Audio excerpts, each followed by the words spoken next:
a critical review of Donna Haraway's Cyborg Manifesto by Dakota Park. Donna Haraway's Cyborg Manifesto is a critical piece of literature in both science fiction texts and in the feminist movement. Her manifesto is an attempt to break ground, moving forward with a post-gendered world. She says that the image of the cyborg must be more recognized. Haraway starts by comparing women to cyborgs, acting as a metaphor.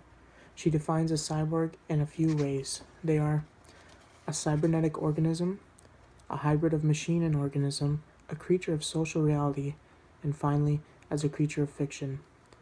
She states that like cyborg freedom and liberation, a woman's experience of freedom is reliant on the construction of consciousness and that the oppression must be apprehended.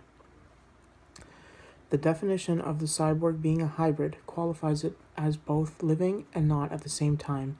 Some see it as reality while others only an idea. In comparison, the liberation of women and freedom extending past gender restrictions is both alive and not. A perceived reality or just an idea. It is important to move past the Western traditions of racist, male-dominated, capitalist societies, combating Freud's hand-in-hand relation with Oedipal relationships. Our cyborg has problems with things like bisexuality or other seductions to organic wholeness through a final appropriation of all the powers of the parts into a higher unity. The birth of a cyborg in a post-gendered world has little of an origin story in Western culture and more of an ending to the patriarchal society. Haraway stresses the reliance on it being a utopian without innocence and no longer structured by the polarity of public and private. Another main function of this manifesto is the separation of the history and past life of society from domination without recognition. In a very polarizing statement, Haraway exemplifies this by saying, the main problem with cyborgs, of course, is that they are the illegitimate offspring of militarism and patriarchal capitalism, not to mention state socialism. But illegitimate offspring are often exceedingly unfaithful to their origins. Their fathers, after all, are inessential. As a white man from a middle-class family, I began to react to Haraway's manifesto, initially with skepticism and a lack of understanding, but upon further deliberation, I began to feel sympathetic for women in this world.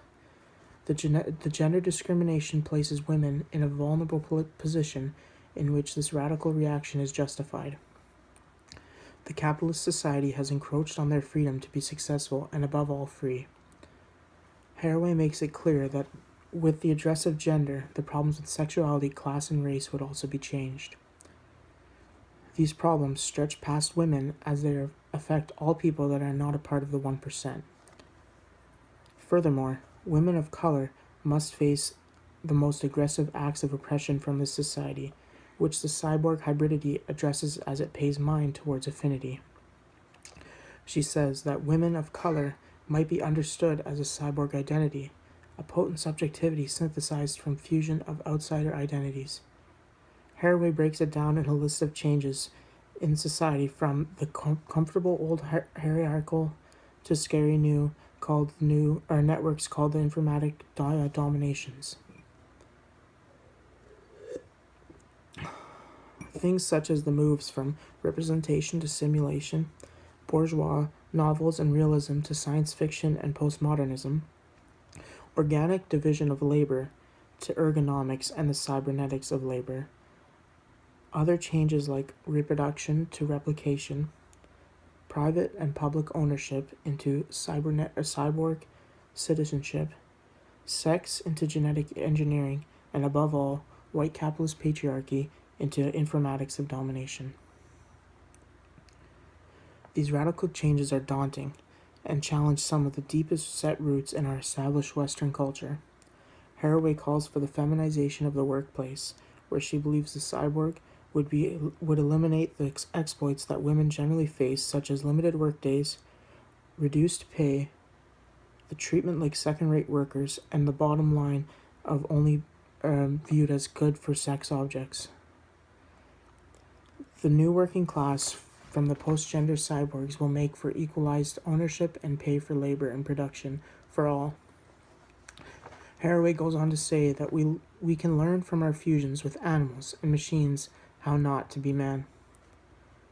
This ideal of post-human, post-gender adds to the sense of detachment from our society, transcending towards a utopic world. Cyborg gender takes on the deconstruction and construction of race, gender, and the capitalist world. Cyborgs are attempting to move from myth to reality, forming itself into our language, birthed out of Western society with intention to leave its father behind. Finally, Haraway explains the cyborg imagery is used to escape from a maze of dualisms, in which we have explained our bodies and tools to ourselves. She claims we must both build and destroy machines, identities, and relationships. And in closing, she states that though both are bound in the spiral dance, I would rather be a cyborg than a goddess.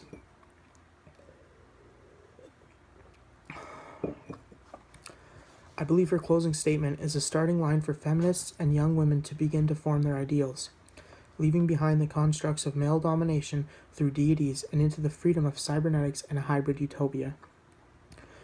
The call to end the old hierarchy and move into Haraway's coined informatics of domination, a free world that is often displayed in science fiction literature.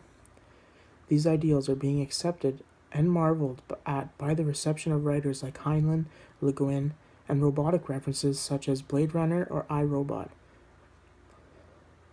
Published in 1985, a Cyborg's Manifesto's image or influence can be seen all over society and popular culture as feminists have an open airway to voice concerns and callings for change via the connection to the internet. Another connection to being a hybrid of an organism and a machine in society is society's firm grasp and reliance on the internet. It allows women to be connected, informed, and voiced in the move towards freedom. As time has moved forward, society, myself included, have become more and more like hybrids of living creatures and machine, from smartphone technology allowing full access to anyone and any piece of information that exists in the world is a power that is largely overlooked. A vast majority of people in the Western world do not leave their homes without their smart technology. It has not stopped with cell phones either. Our move towards cybernetic reality extends to things like Google Glass eyewear, smartwatches, and most recently, virtual reality. The human flaws that Haraway pointed out are being addressed. Robots are replacing humans in the workforce, and we are quantifying them with human characteristics. Cars are being developed to drive themselves, which again is an attempt to remove human error. Haraway has predicted the move of technology into sculpting our society, where we become more efficient and safer with the enhanced relationships with technology. Our reliance on becoming cyborgs only exemplifies Haraway's theory that we can change societal norms where women, like cyborgs, are gaining more freedom and reliance on changing cultural norms.